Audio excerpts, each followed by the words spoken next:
I'm going to hand straight over to you, Isaiah. I'm really excited about this. This is going to be a spectacular way to open a conference. Thank you. Hello, DotYork. Anyone from Manchester? I like you already. I'm a writer. I have a book. It's called Nosebleeds. It came out last week, so I carry it like my baby. Identity is important to me. It's something that spurs my writing. It's something that I feel like I can only speak for myself. I feel like there's a weird distance between identity and me. There's something that I'm trying to fill. There's always it's like an idea, parts of your identity, your skin, your age, whatever. And there's like a way of measuring it in how close you are to your true identity. And I feel like this book, mainly poetry, prose, some pictures, stuff like that, it helped me discover more about myself through writing. And I think this is the way I talk to myself about identity. I'm gonna read or I perform. I need some help with this first poem. So what rhymes with shattered glass? Is anyone? Glass? Yes. Anyone? Must. Shattered glass and remnants of a troubled past. He shuffles past the mirror. He wasn't handsome, maybe hidden in his withered cap. He had a scissored tash. He was slouched down with a hunchback, and his hair's a mat. Maybe wet. I can't tell if it's gel or slithered back. Shows that his clothes give him slack, A lot of that. Too much, in fact. He was a baggy sack, burdened with a baggy pack, herded with the pixels without friction like a laggy Mac. Can you handle that? No answers back. He paused for pause that lift stiff as if it's hard to give or artifact. He's hardly black. There's no dirt to hurt or lips to crack or whips heard in early snap, half-parting mouth of the south, but his eyes are windows to an empty house. You would have never heard him. There's no quiver in his lips, hands tucked into the pockets at his hips. No quick drawing at high noon. He's a truant, but he's not clueless. No saloon duels, more of a quiet tongue. Sarcophagus of spit and sinks underneath a silent song, tumbleweed. Mumbling, he hides under the comfort of his humble speech. Brain fluid is his only movement, and in that he's really fluent. He's searching for the conclusion, and you see, he's losing it. Loose of grip, not palms feeling humid. Arms unarmed and still be wary, fleeing when he's shooting, but not a message in his murder. You would have never heard him. You'd have to turn around and squint as near as I did, broken eyelids for a glimpse of him. His image is a symphony, and I'm stood here listening. Thank you.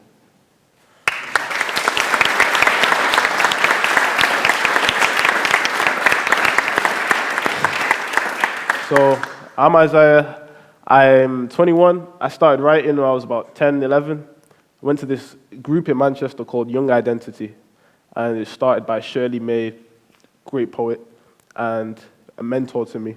And in these workshops that happen every Tuesday, I've been going there since I was so young, and I saw so many different people enter this group, and I found mentors in writing that were not far from my age, and things like that I just couldn't find anywhere else. And so, I don't know. Identity is something that I think about, and I think it's something I think about in different situations. So it's like, okay, I'm in a room where I have colored skin, I'm black, it's a room full of white people. Do you know what I mean? It's like sometimes I feel like I don't think about identity until I'm in a position where identity is evident, it's like, I can't explain it. I can't explain it. I'm trying to explain it. My poetry is better than my speaking, you know what I mean? That's why I have a book. I wrote down some notes. Okay, so yes, my father wasn't really there when I was younger, and he's from Jamaica, so I'm from Manchester. He's from Jamaica. He came here, he was 18 on a scholarship or something like that. And I felt like a part of me was lost without ever having it in the first place. There's something about that I couldn't figure out in feeling connected to something that I didn't have a connection to in the first place. And there's something innate in that anyway. And I wrote a lot about him in this book. I'd like to share with you a fall, which is about that. I was a fall with myself, thinking about someone else. Drinking up my mother health, blinking cut, the belt is leather, melted feather, fina wing. Welter-weighted seasoning. My father came for dinner once, did you fall for me? The meal I couldn't scrape at all, his legs and elbow jut. His spit like vapor rubbed my mother sick. I envy double-dadded though, I know that they don't come with this. Fold my teeth to Velcro shut. At this age, I don't hello much. Even those from neighborhoods who sell to us, even when he made me his. A man you win in bellyfuls, a man you purse from skinny bodice. It's meat that makes us winners, so we dinner often. Babies in conservatories like sin allotments, silver-clotted, newborn noses swell like pinky promise. I'm thinking of his pilgrimage, his honor kneel, my glassware like green bottle flywing. Did you fall for me? My favorite son, his first words, his rise upon my hip, I think he's growing on me. Please don't call me that, baptistery, the flame will eat a fourth of wax. Thorax saw me liver clean like copper coke, corodinax, Papa Black. He taught me Rasta live as clean as pork is bad. 20 deck Gregorio, dreaded head like all of those who look like me. Highly solicited, highly Selassie smoke. Why do men abandon hope? In my defense, if Papa goes to find some friendly Alamo and ties his neck from branches low, but black and gold is not the same. Did you fall for me? That's all I'll share from this one. But yeah, thank you.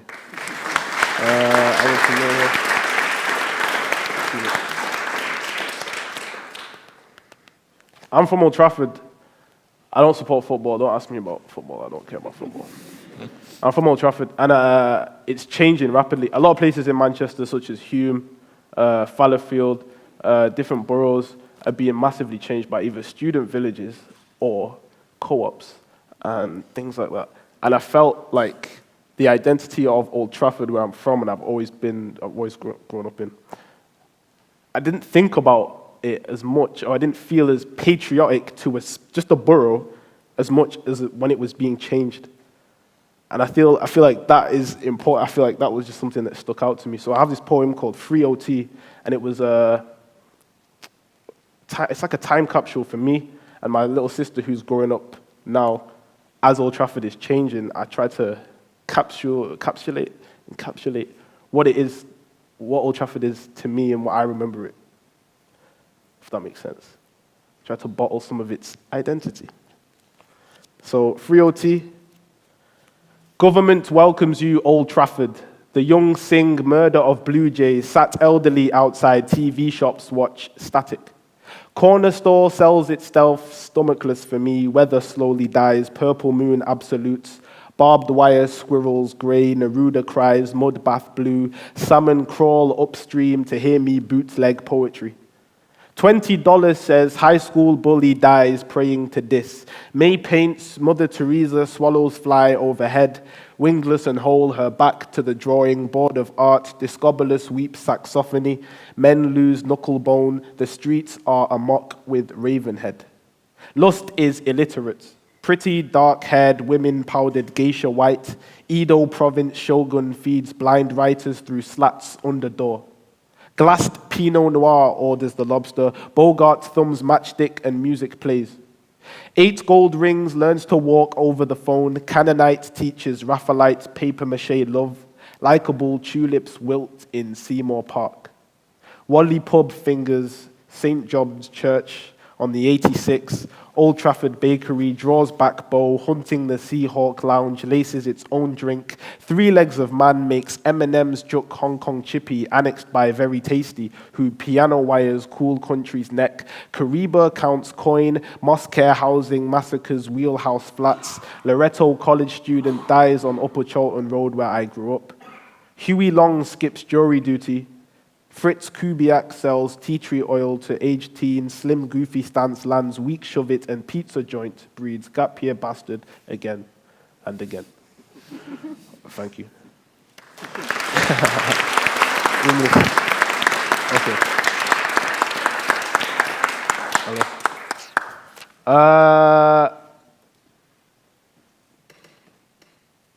I don't know. I feel like when I was thinking about the topic of identity, a lot of things came into my mind. And when I was writing this, it was hard for me to say anything for sure. It's so hard to say anything for sure. And it feels like, I don't know, being in the black community, I feel like, maybe it's just my age, but it always feels like there's a monolithic thinking, or there's like a way you're supposed to feel about yourself. I am like 2nd, 3rd generation, whatever. So there's always a competition with how Jamaican you are. I don't know if you know, there's always like how valid you are in this community. And it's like, how do you quantify culture? How do you quantify your connection to something? And that's something that I don't know, I've just been pondering. I just like throw ideas in the air, you know what I mean? I don't really have answers. Some interesting things to say. To me anyway, I don't know. Would you like one more poem before I finish? Yes. Okay. This is about me growing up in Old Trafford. Swapping blood with foxes, looting shops in the summer, eating lobster rolls, we squat the gutters. I'm on block patrol with adopted brothers. If you smile at us, we get defensive, never friendly ever. Only birds of black feathers flock together here. My uncle bikes alone up Henrietta. He throws signs at me over handlebars like pig Latin in sign language. We are family. Flat 1, the buzzer sounds. My mother shouts, let him in. Isaiah nephew's Nephilim uncle. He hands down a Sega Saturn smiling. I'm too afraid to ask him where he got it from. He wifes a red bone in his early 20s, unties his headphones, rides the Met home. He's never served a sentence. I have turned 11s over under rolling tongue to hide my age and baby face. The neighbor made his name in bad blood. You were rolling rentals into bank fronts. I was in favelas sipping black rum. You were sticking up the tellers with a handgun. I was in favelas sipping black rum. We are family. I didn't visit. Instead, I sat inside writing second-hand art. You were caught in a getaway car. You didn't listen to your sister who said, never stray far. You were plotting on a wedding day, heart, confetti, cake, march. Let's set the date, can't. Pressed the tape and made my uncle vanish. All of these uncles vanish from these neighborhoods. And I'm still here, waiting for you to return. Thank you.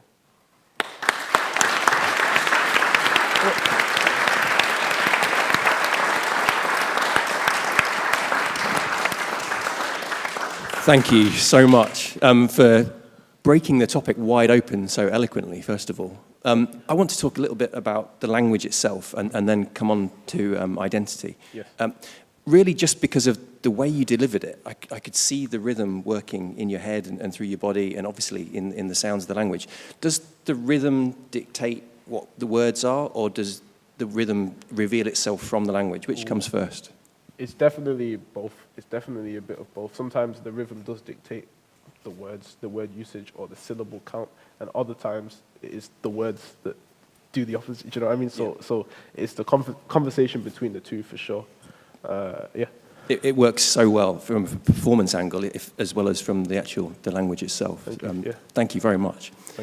Also, for addressing the topic so squarely, it reminded me in a couple of ways of how identity can be dynamic. So in the first way, maybe, for me at least, I found it to be something that changes in different situations. Yes. So I put on a different demeanor depending on what situation I'm in. Of course. Do you find that, or is it something that you have to do consistently? Are you exactly who you are in every single circumstance? I think that's the aim. The aim is to be exactly who you are in every situation. But I find myself moderating myself all the time. Right. Even now. Yeah. Even with how I pronounce my words. I'm Mancunian. I don't really pronounce my T's much. But for example, here, I don't know what it is. I could just, I don't know. Maybe it's just a subconscious thing, and I just say, I have to, I don't know. There's always a moderation, even slightly, even getting off the train, getting on the train. I don't know. There's times where I catch myself doing it. There's times when I just do it naturally. And I don't know if it's wrong or right or whatever it is, but it's definitely something to know that I'm doing. I think it's interesting, Yeah, there's an element of performance when you catch yourself doing that. I'm appearing a certain way to a certain group of people. For sure. Yeah. The way I'm sat, the way, performing, for sure. Other members of the panel, is anybody true to themselves in every situation, or do they find themselves adjusting?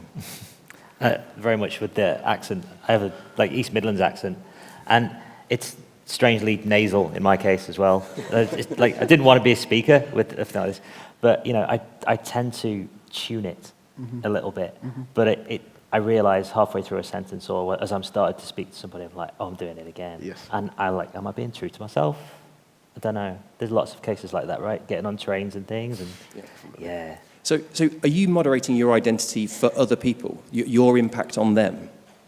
Or is it, I don't know, it could be, one way to look at it, I think, is that you're doing it for other people. You're catering to fit into something. Yeah. Another way of looking at it is it's for yourself. So I'm more comfortable in how I'm portraying myself. So I'm portraying myself like this so that I feel more comfortable because, you know what I mean? Yeah. It's weird. It's something I don't really have the answer to, but it's something that, I don't know, it's just interesting. Yeah. It's very interesting. And I think I don't know, it's very human, It's very human.